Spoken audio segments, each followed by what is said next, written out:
Datron's definition of servant leadership is to equip and inspire those we influence.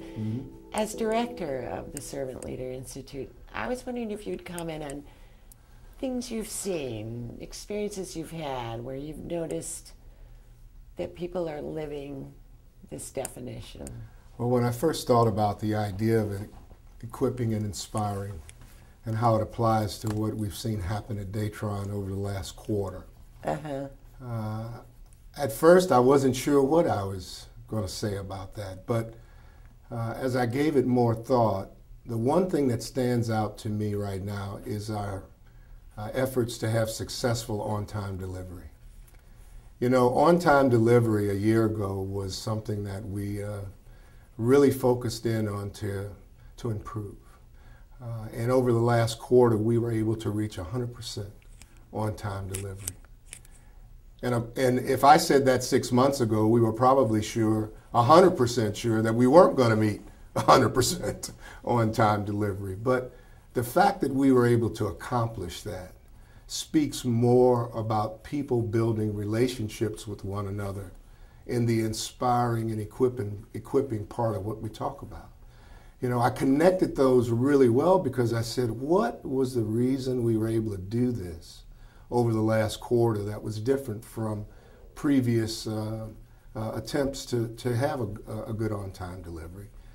And what stands out to me is that departments had to come together, communicate well, build relationships with one another, communicate things that needed to be done, get ahead of the power curve, and really start taking personal responsibility for the things that we do as a company.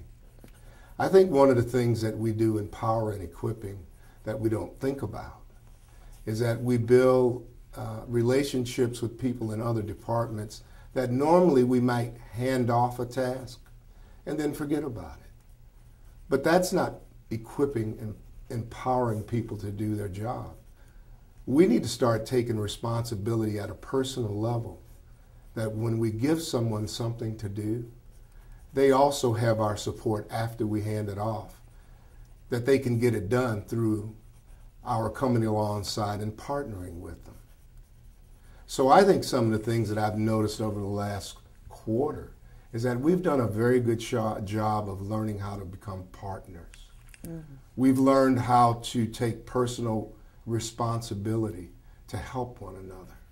You know, we get hired because we know how to do certain things. Our skills drive the hiring.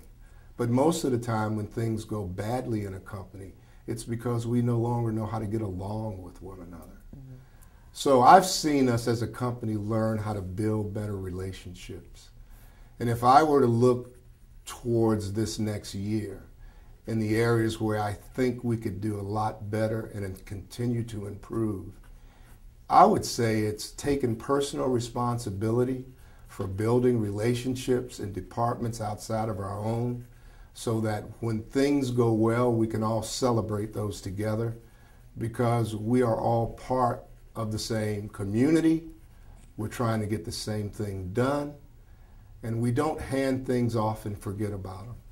We go over and maybe have a cup of coffee with the person that we've handed something off to, and we talk in a casual way about how our shared responsibility and that the need to succeed in that area benefits us both when we don't isolate. So I would encourage all of us to continue to come together, continue to build relationships, continue to build community, continue to build a culture where we can be inspired through one another's personal efforts to help another. And when we do that, I think that the idea of Datron inspiring and equipping those they lead will be lived out over this next year.